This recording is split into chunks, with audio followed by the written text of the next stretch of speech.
Welcome to this explainer of Steps to Success Survive Office Politics. Today, we're going to completely shift your perspective on office politics. We're taking it from this idea of a toxic, unavoidable evil and turning it into a highly navigatable mind map of human behavior and communication. Because really, too often we think of office politics as something sinister, but honestly, it's just the reality of people working together in a shared space, all with their own varying motivations, pressures, and goals. Navigating the modern workplace can honestly feel like you're a bear tiptoeing through a field of hidden bear traps. You know the feeling, right? You're constantly walking on eggshells around certain colleagues, just terrified of setting off some kind of explosive reaction. It's that exact gut-level feeling of knowing that one wrong step, one misread email, or even just one poorly phrased comment in a meeting could suddenly snap shut on your career progress. Well, today, we are mapping out those traps so you can start stepping with confidence. I want you to think about your own workplace for a second. How often do office politics actually get in the way of the work itself? You've probably seen it firsthand. You grind for months on a brilliant project, only for it to be quietly sidelined because another department head whispered in the VP's ear at a golf game. Or maybe you've watched a way less competent colleague get promoted simply because they knew exactly who to flatter. Mastering this terrain isn't about being deceptive or manipulative at all. It's actually a crucial professional survival skill. It ensures your hard work doesn't get buried under someone else's agenda, and it guarantees your best ideas actually get the green light. To build out our survival mind map today, we're going to cover 5 key areas: mapping the political arena, managing the difficult boss, reading silent body language, building your ally network, and finally, dodging office landmines. Let's dive right in.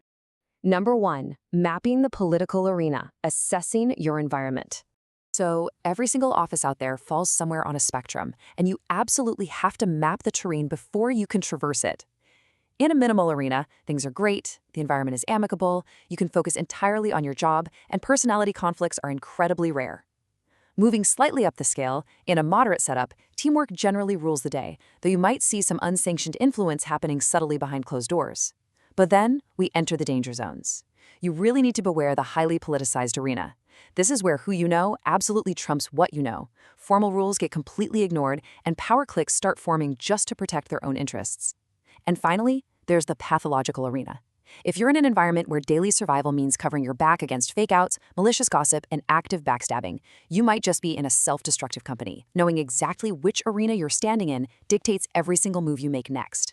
Next up, we need to populate our map with the actual archetypes walking around your office. Let's look at 2 totally opposite extremes. First, we have the hardworking purist. Now, the purist fundamentally believes that if they just put their head down and do excellent work, the system will naturally reward them. They shun office politics entirely. Contrast that directly with the street fighter. This person uses rough, individualistic tactics and absolutely thrives in highly politicized arenas. Here's the thing. Put a purist in a pathological environment, and they'll literally get eaten alive. They'll be completely blindsided when that street fighter swoops in and shamelessly takes credit for their hard work. Why? Because the street fighter spent all their time managing up and playing the game. Understanding your own style and being able to recognize the street fighters in your vicinity is step 1 to protecting your professional output. Number 2, managing the difficult boss. Decoding motivations. Dealing with a difficult boss is inherently political simply because of the massive power imbalance. But the absolutely crucial point here is not to take bad behavior personally. Instead, use these actionable steps to uncover the broader organizational pressures at play. Step 1, literally put yourself in their shoes. If your boss is suddenly micromanaging every single detail of your day, ask yourself why. Is it possible their boss is breathing down their neck about quarterly revenue targets, and that immense anxiety is just trickling down to you? Empathizing with their pressures helps map out their real motivations. Step 2, agree on expectations. You might honestly think you're performing brilliantly, but if you're ignoring the specific metrics your boss is being judged on by upper management, you are going to cause major friction. And step 3, change your own behavior. For instance, if your boss is a visionary, big-picture thinker and you constantly bombard them with microscopic operational details, you're triggering their vulnerabilities. Shift your approach, match their style, speak their language, and watch the entire relationship transform from combative to collaborative. Number 3, reading silent body language, the unspoken dialogue. Navigating even further into our mind map, we encounter the silent signals that account for a massive 55 to 65% of all human communication. Listen, if you are only hearing the literal words people say, you are missing more than half the conversation. By actively listening and matching an individual's subconscious sensory vocabulary, you can build instant rapport. This is actually based on neurolinguistic programming. So if a colleague says, I hear what you're saying, they're heavily auditory. You should naturally reply with something like, let's sound out this idea. If they say, I can't quite grasp this, they lean kinesthetic, reply with, let's touch base on the solid facts. Or if they're primarily visual, they might say, I see what you mean, so instinctively reply with, let's look at the big picture. It's a super subtle, almost invisible technique, but it's an incredibly powerful way to get right on someone's exact wavelength without them even realizing it. You also need to map out the physical tells of your colleagues. Specifically, you want to be looking out for something called leakage. This happens when a person is bluffing or lying, and their nervous body language dramatically contradicts their confident spoken words. Now, when someone's body language perfectly matches their words, we call that congruence. But picture a scenario where someone tells you, don't worry, the merger is almost in the bag. But the whole time, they're nervously tapping their fingers, physically leaning away from you, and completely avoiding eye contact. Their body is literally leaking the anxious truth. Spotting this leakage gives you a massive advantage. It is exactly like knowing a poker player's tell right before they push all their chips into the center of the table. Number 4, building your ally network, mapping your support. Now we're entering the territory where you draw a literal, actionable map of your personal, organizational, and strategic connections. You absolutely cannot survive office politics alone, guys. You need an ecosystem, and your goal is to cultivate 4 very specific types of allies. First, you need information hubs. This is the person in IT or the executive admin assistant who knows about reorganizations and budget cuts literally weeks before anyone else does. Second, you need folks for continuous development. These are mentors who will actually give you the brutal, honest feedback you need to grow. Third, you need reliable support.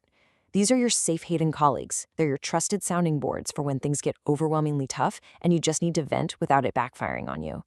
And finally, powerful influencers. You need senior figures who have the political capital to champion your career and speak your name favorably in the rooms that you aren't yet invited into.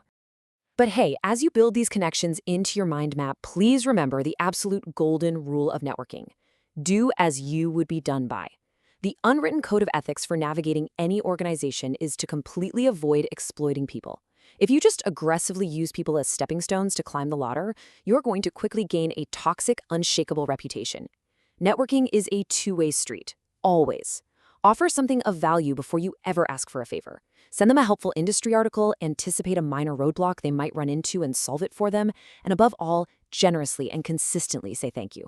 Number 5, dodging office landlines, romances, and meetings. For our final territory, we're going to run through a rapid-fire guide to dodging the 2 biggest explosive landmines in the office ecosystem. Landmine number 1, office romances. Get this, over 60% of people experience an office romance at some point. So if you find yourself dating a peer or a boss, you have got to tread carefully. Step 1, check the company policy immediately. Some corporations ban it outright, and you may even be required to sign a love contract. That's an actual formal document companies use to protect against legal liability and prove the relationship is entirely consensual. Step 2, be incredibly discreet.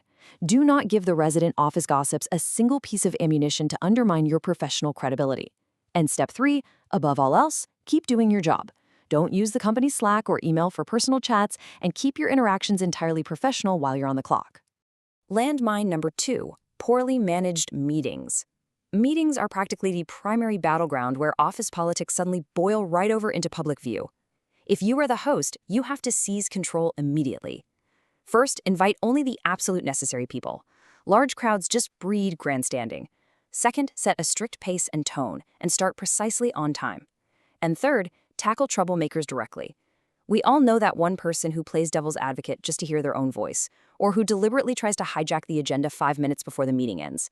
If they start picking holes just to score cheap political points in front of the boss, politely but firmly intervene to keep the agenda moving. And if tempers truly flare between rival departments, don't hesitate to take control and call a mandatory 15-minute break just to let the room cool off. Ultimately, building out this mental mind map demonstrates that engaging in positive politics isn't deceitful at all.